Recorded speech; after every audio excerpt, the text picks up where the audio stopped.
They set up the poor mechanic on a blind date as a prank, but the CEO's daughter said, "I like him." Eli Turner was 30 years old and lived a quiet life on the outskirts of town. A skilled mechanic with strong hands and a gentle nature, he spent his days fixing cars and his evenings caring for his aging mother. He did not go out much. He did not dress up. He stayed off dating apps and rarely talked about romance. What he did, day in and day out, was offer help to anyone who needed it, expecting nothing in return. At the garage, a group of younger men from a nearby office often stopped by during their lunch breaks. They liked Eli, in a distant sort of way, but found his simplicity amusing. His outdated clothes, his cluelessness around women, his habit of bringing the same sandwich every day. "He probably thinks a date means changing oil together," one of them joked once, making the others laugh. Then one day, they had an idea. "Let's set him up on a blind date," one said, grinning. "Somewhere fancy. See what happens when a woman way out of his league just walks." They crafted a fake program, something like Workers' Appreciation Blind Date. They told Eli he'd been nominated by a secret admirer. The prize? Dinner at one of the fanciest restaurants in town and the chance to meet someone special. Eli was confused but touched. He never thought of himself as date-worthy. But that night, when he told his mother, she smiled gently and squeezed his hand. "Maybe it's time," she said. "You never know. There could be someone out there who sees you the way I do." And so Eli agreed.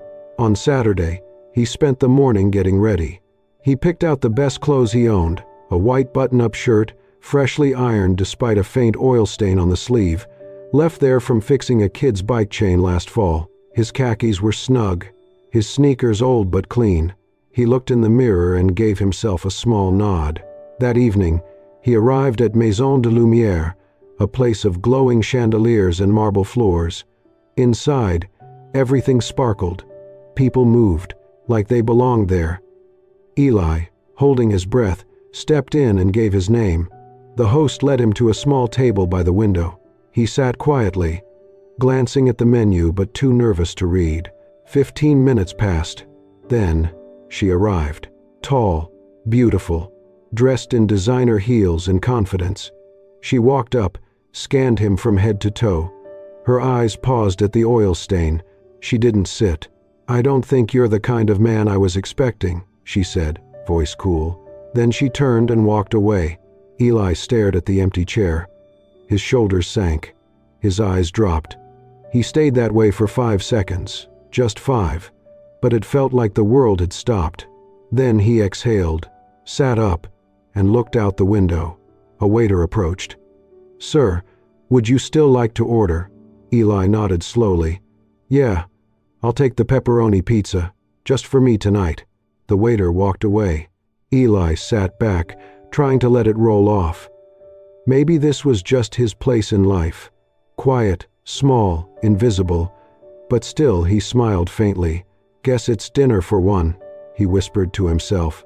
And outside, the city kept moving. He didn't know it yet, but something extraordinary was about to walk through those same doors.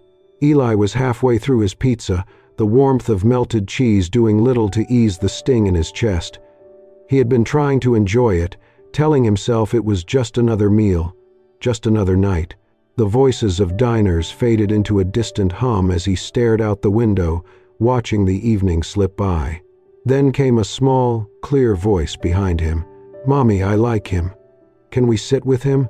Eli turned slowly, unsure if he had heard right. A few feet away stood a woman holding the hand of a small child. The little girl looked no older than 3, with soft brown curls and curious eyes. She was pointing directly at him. The woman beside her was striking in a quiet, graceful way. Her blonde hair curled softly past her shoulders. She wore a simple cream-colored dress, but what caught Eli most was her expression, elegance edged with something heavy. Sadness, maybe, or weariness deeper than tiredness. Their eyes met, a flicker of surprise, then mild embarrassment. "I'm so sorry," she said quickly. She tends to say exactly what she's thinking. I hope she didn't bother you." Eli straightened. He looked at the girl, now smiling at him, swaying slightly in her mother's grip. "No, not at all," he said, a smile forming. "It's nice." There was a pause. The woman looked at her daughter, then at the empty seat across from Eli. "If you don't mind," she said, "could we join you? Just for a bit?" Eli hesitated, not because he didn't want company, but because he couldn't quite believe it. Someone like her, sitting with someone like him? Still, he nodded. "Sure. Please." She smiled, a soft, flickering smile, then helped her daughter into the booth and sat across from Eli. The little girl leaned forward, elbows on the table. "I like your shirt," she said. Eli glanced at his old white button-up, oil-stained on one sleeve, something he'd tried to hide earlier. "Thanks," he replied, chuckling. "It's been through a lot. I'm Mila," the girl added proudly. "This is Mila," the woman echoed, smoothing her daughter's hair.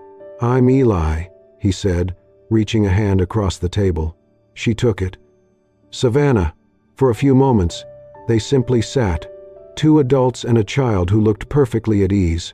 Eli didn't know what to say. Savannah didn't seem like someone from his world, and yet, here she was. Mila reached for a breadstick from the basket the waiter had just set down. "Do you like pizza?" she asked Eli, mouth half full. "I do," he said. "It's my favorite." "Me too," she exclaimed, then turned to her mom. "Mommy, we should eat pizza with him every day." Savannah laughed softly, covering her mouth. It was the first time Eli saw her face truly light up. The waiter returned, clearly curious but composed. "Would you like anything else?" Savannah looked at Eli. "May I?" "Of course." She ordered a small margarita pizza and lemonade for Mila. Eli noticed how natural she seemed, how easily she fit into this odd little moment, as if it wasn't strange at all. As they waited, Savannah glanced around the room. "Funny," she said, more to herself than anyone. "We weren't even supposed to come here tonight." Eli tilted his head. "No?" She shook her head gently. "No. But sometimes, the best places are the ones you don't plan on." He smiled. "I've found that to be true." Outside, the sky was darkening, casting slow-moving shadows across the glass. Inside, something unexpected was quietly beginning. To Eli's surprise, talking with Savannah came easier than he expected. She didn't seem interested in bragging or dominating the conversation. In fact, she seemed far more comfortable listening than talking. He told her a bit about the garage where he worked, how he'd been fixing cars since he was a teenager, how he learned everything from his uncle and built his own tool bench from scrap metal. He mentioned his mother, too, how she had arthritis now, but still insisted on baking every Sunday for the neighbors. "Sounds like you've got a good heart," Savannah said. Eli shrugged modestly. "She raised me to treat people right. That's about the only rule I've stuck with." Savannah smiled, but there was something in her eyes, something Eli couldn't quite read, like she was present but also far away. When he gently asked about her work or what brought her to town, she steered the conversation back to her daughter. "Mila keeps me busy," she said with a light laugh. "She's 3 but already thinks she's running the world." "She's bright," Eli said, watching the little girl as she carefully arranged packets of sugar into rows on the table. "Confident, too." Savannah nodded, her smile softening. "She's everything to me." The way she said it, quiet, protective, almost like a prayer, made Eli pause. She spoke about Mila with pride, but behind her voice was something else, something heavier. Loss? Exhaustion? It wasn't in her words. It was in the way she looked down for a second too long, the way her hand rested gently over her daughter's, as if grounding herself. Eli didn't push. He respected silences. He knew that some wounds didn't want to be spoken aloud. Mila, meanwhile, had taken a liking to Eli. She giggled when he made faces with the leftover crust of his pizza and asked endless questions about the grease under his fingernails. "Do you fix rocket ships too?" she asked between bites. "Only the small ones," he replied with a wink. Savannah laughed. It wasn't a polite laugh, It was genuine, warm. Eli found himself smiling more than he had in weeks. But then, something changed. A sharp gasp came from a nearby table. A boy, maybe 4 or 5 years old, was choking. His mother stood up, panicked, calling out his name. The father fumbled helplessly, unsure what to do.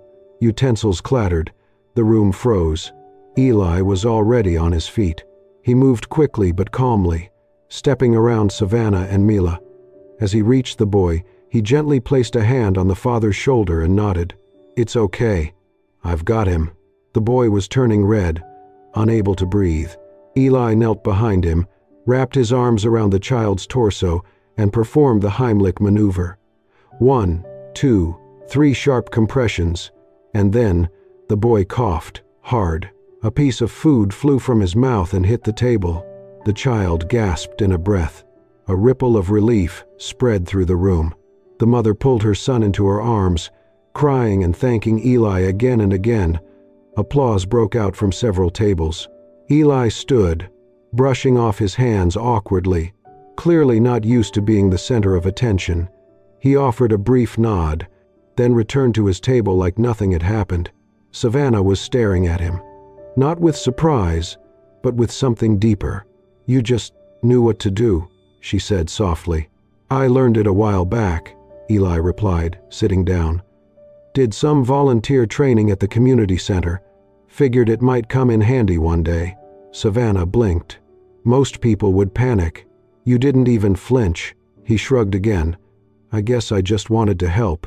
She looked at him differently now, with admiration, with gratitude, and perhaps with the first stirrings of something more.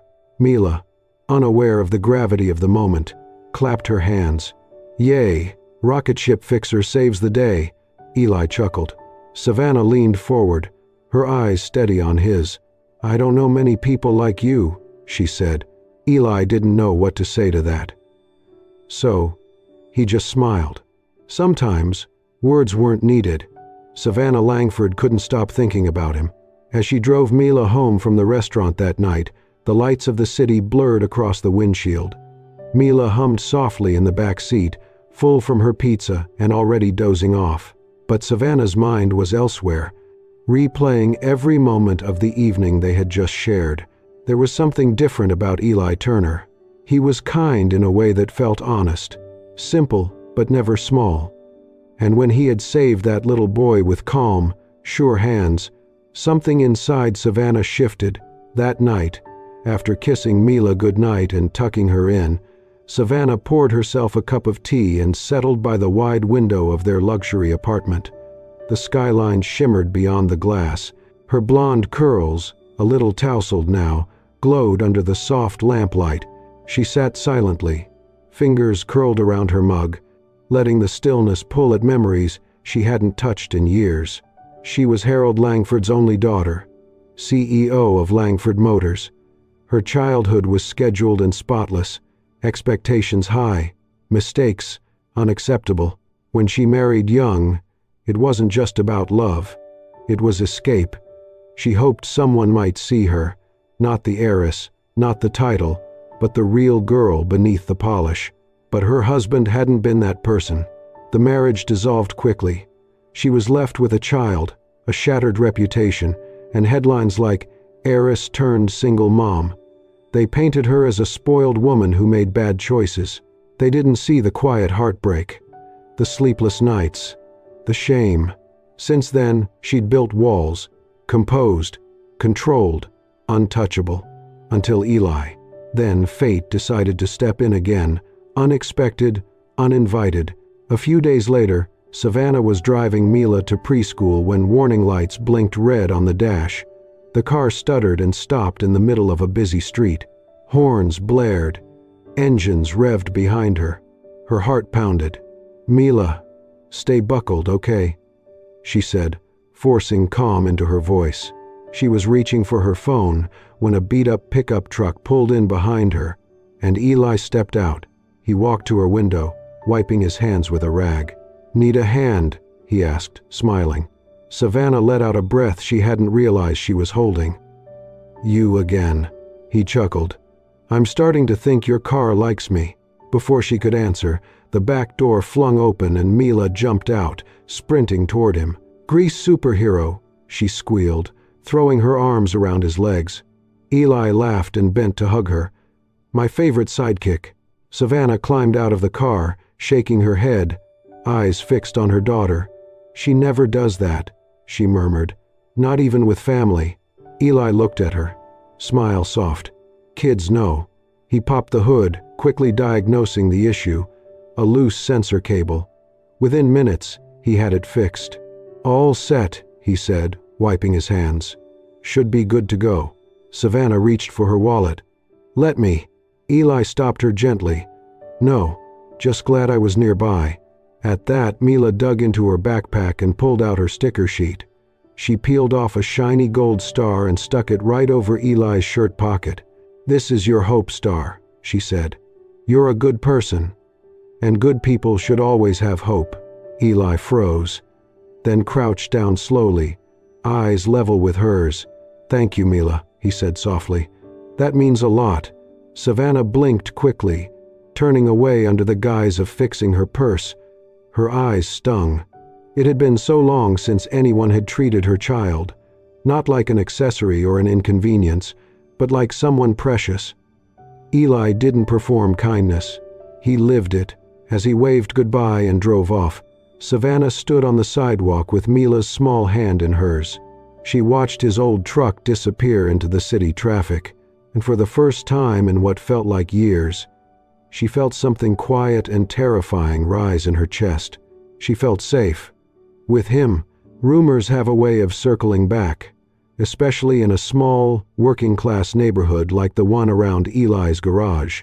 After several run-ins between Eli and the elegant woman with the golden-haired child, whispers started up again.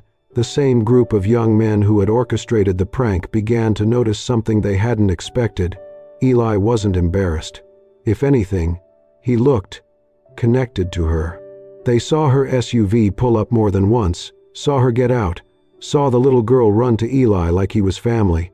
One afternoon, one of the guys muttered, loud enough for others to hear, "You know that blind date was a prank, right? The first girl.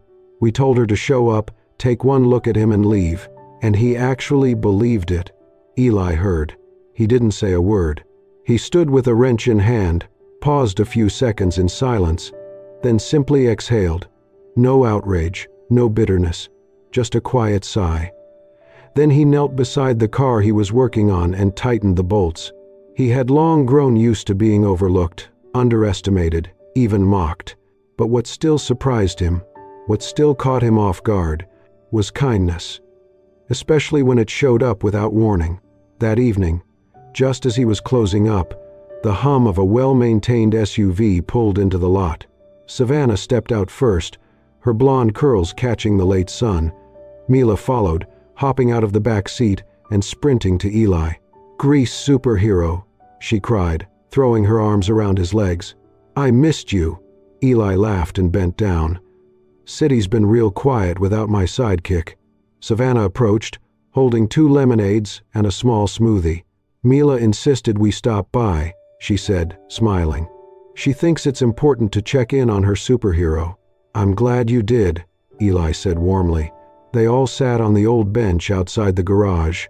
Mila leaned against Eli's shoulder, sipping her smoothie, while Savannah handed him a lemonade.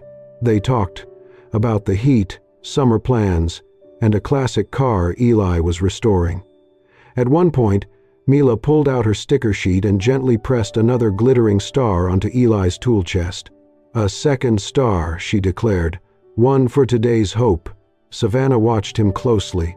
The way he listened without interruption, how he looked at Mila like she was the most important person in the world. But she also noticed a shadow behind his smile, a quiet weight.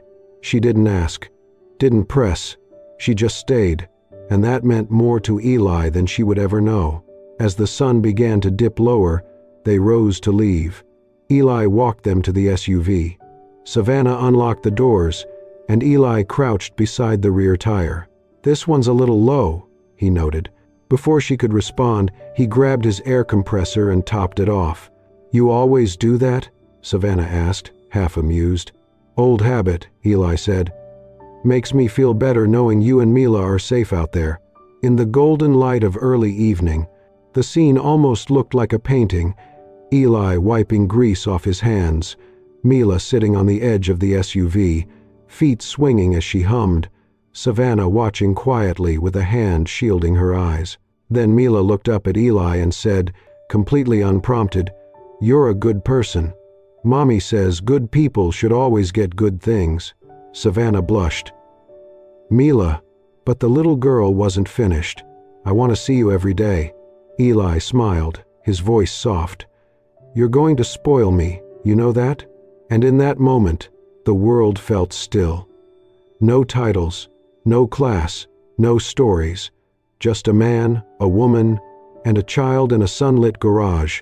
Later, as Savannah drove home with Mila fast asleep in the back seat, she caught her reflection in the rearview mirror. Her lips curved into a quiet smile. "Maybe," she whispered. "This is what it feels like when something good starts." At the same time, Eli turned off the garage lights. He looked at the star Mila had given him, glittering faintly on his toolbox. He ran his finger over it, then smiled to himself. "Good things," he murmured. "Maybe they're not so far after all." The rumors had spread further than anyone expected. Word of Savannah Langford being seen more than once at a modest auto garage, talking, smiling, even sitting close to a man in grease-stained clothes, reached the upper floors of Langford Motors and, inevitably, the office of its CEO, Harold Langford. He was not a man who missed details, especially when they involved his daughter. And once the whispers suggested scandal, he acted quickly. It took him a single phone call to learn who Eli Turner was. A name, a workplace, a simple life, enough for him to form a judgment. So one afternoon, while Eli was under an aging sedan, wrench in hand and the radio humming, a sleek black luxury car rolled into the garage lot. He didn't notice it until a pair of polished shoes appeared beside the wheel he was tightening. Sliding out from under the car, Eli wiped his hands and stood, then froze. The older man before him was tall, composed, dressed in a tailored navy suit worth more than the sedan Eli was repairing.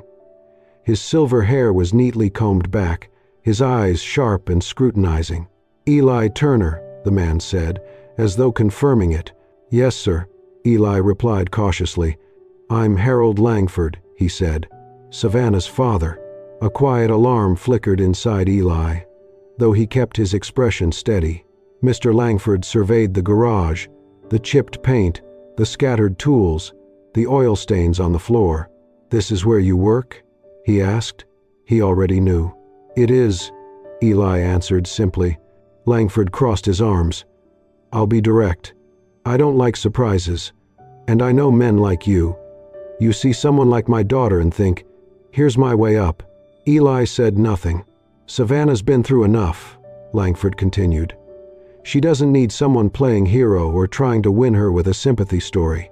Eli met his gaze. "I never tried to win her. We met by chance. Everything since then has just happened naturally. I haven't asked her for anything." Langford stepped closer. "Well, I'm asking you now. Walk away." Eli didn't flinch. "With respect, sir. Savannah chooses for herself. I'm not controlling anything." Langford's jaw tightened. He cast one more disdainful glance at the garage, then turned sharply and walked back to his car. The engine purred, and he drove off, leaving Eli standing alone in the settling dust. Later that evening, Savannah arrived at her father's penthouse, summoned under the pretense of a casual dinner. But it was anything but casual. He brought it up as soon as the food was served. "I visited him today," he said without looking at her. Savannah's hand stilled. "Eli? He's a mechanic, Savannah. He works in a shack that leaks oil. Is that the life you want?" She set her fork down. "It's not about what he does. You're my daughter," he said firmly. "You deserve someone with status, someone strong, not a man who fixes tires all day." Her voice trembled, not in fear, but in frustration. "I deserve someone who respects me, someone who sees me, Not Langford Motors or the CEO's daughter. Her father narrowed his eyes. And you think he doesn't see your name first? You're being naive. Savannah's voice sharpened. No, you're afraid. Afraid I might choose someone who makes me feel safe, and you won't be able to control it. Harold stood abruptly, his chair scraping the floor. I am protecting you. No, she replied, rising as well. You're protecting an image. The room fell into tense silence. Finally, she said, I'm not walking away from him. And you don't get to decide what kind of life is worthy of me. Without finishing her meal, she grabbed her purse and walked out, the door closing sharply behind her. Back at the garage, Eli worked quietly long after closing time, replaying the conversation he'd had with her father. He wasn't angry, just resigned. He had never expected to belong in her world. He had always known the divide between them was wide. But what he hadn't expected was that Savannah would fight fiercely to keep him in hers. It was a warm Saturday afternoon when Savannah and Mila visited the park near their apartment, a quiet space nestled between the chaos of the city and the calm of a nearby lake. The air was filled with children's laughter, the rustle of leaves, and the hum of summer. Savannah held Mila's hand as they strolled along the paved path. Birds chirped overhead. Mila skipped every few steps, pointing at dogs, flowers, and butterflies. For the first time in days, Savannah felt her chest loosen. Then, just ahead, she spotted a familiar figure crouched beside a woman with a crying toddler and a toppled stroller. The stroller's front wheel was bent inward, clearly broken. The woman looked overwhelmed, struggling to calm her child and manage the mess. Eli was already there. He had a wrench in one hand, his tool bag beside him on the grass. He spoke gently to the woman, offering a smile of reassurance as he realigned the wheel, adjusted the axle, and tightened a few bolts with calm, practiced ease. Savannah stopped in her tracks. Mila gasped, her whole face lighting up. Without hesitation, she let go of her mother's hand and bolted forward. "Grease, superhero," she called out, arms wide. Eli looked up, surprised, and then grinned as Mila threw herself against his legs. "Hey, Mila," he laughed, catching her easily. "What are you doing here, sidekick?" "I came to the park," she said proudly. "But now it's better because you're here." He chuckled, brushing a leaf from her hair. Savannah approached slowly, her heart tugging as she watched them. There was something so natural about it, Mila clinging to Eli like he belonged in her life. And then, out of nowhere, Mila blurted it out. "I like him," she declared loudly, looking up at her mother. "You like him too, Mommy." Savannah blinked, caught off guard. Her cheeks flushed pink. "Mila," she began. But Eli was already rubbing the back of his neck, smiling awkwardly. I guess that's out in the open now," he said with a chuckle. Savannah glanced at him and then looked down, her voice soft but sincere. "She's not wrong." Their eyes met. For a brief second, the world fell quiet. There was no status, no difference in class or history. Just them, and the soft afternoon sun filtering through the trees. But what they didn't see, at least, not yet, was the man standing across the park, watching everything unfold. Harold Langford stood beneath the shade of an old elm tree, arms crossed, expression unreadable. He had followed them, not to spy, but to understand. After their argument, something in Savannah's voice had stuck with him. So, today, he came not to confront, but to observe, and what he saw was not what he expected. He saw Mila run to Eli with complete trust. No fear, no hesitation. He saw Eli gently crouch to tie Mila's untied shoelace, brushing a speck of dirt from her knee like it was second nature. He saw Savannah, his daughter who had spent years hiding behind a wall of strength and solitude, smiling with a softness he hadn't seen since she was a teenager. And slowly, something within Harold Langford shifted. Not entirely, but enough. Because in that moment, he realized something. Eli Turner hadn't taken anything from Savannah. He had given her back something no money, title, or influence could offer. Peace. Harold remained still as they walked off toward the playground, Savannah and Eli side by side, Mila skipping between them. He didn't call out. He didn't interrupt. He simply watched, and for the first time, he began to wonder if perhaps he had been wrong. A few days had passed since the afternoon in the park. Eli had returned to his quiet routine at the garage, though something inside him felt different, lighter, somehow. He had not expected anything more to come from the day Savannah and Mila found him again. But then, one morning, as he was adjusting a timing belt beneath the hood of an old pickup truck, a shadow stretched across the garage floor. Eli looked up and was surprised to see Harold Langford standing there. No suit this time, just a button-down shirt, sleeves rolled up, and an expression that wasn't quite stern but still guarded. Eli wiped his hands, stood up straight. "Mr. Langford," he said, polite but cautious. The older man didn't speak at first. He just glanced around the garage again, the way he had the first time. But this time, there was something else in his eyes. Respect, maybe. Curiosity. He finally let out a slow breath. "I misjudged you," Harold said. Eli's brow furrowed slightly, unsure of how to respond. "I thought I was protecting my daughter," he continued. "But the truth is, I was just afraid she'd get hurt again, afraid she'd choose someone who couldn't carry the weight of her world." He paused, then added with quiet conviction, "But I watched you, with her, with Mila. You're not trying to take anything, you're just being who you are." Eli nodded slowly. "I care about them, a lot." "I can see that," Harold said, "which is why I want to offer you something." He reached into his coat pocket and pulled out a folded brochure. "Langford Motors is launching a new initiative, Community Car Care, free vehicle maintenance for low-income workers, nurses, teachers, janitors, the people who keep the world turning." He handed it to Eli.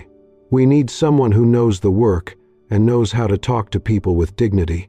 I think that's you." Eli stared at the flyer, stunned. "You want me involved in this?" he asked. "I want you leading it," Harold replied. Eli didn't have words, only a nod and a quiet, "Thank you." A week later, the launch event took place at a community center downtown. The room buzzed with journalists, local officials, families from every walk of life.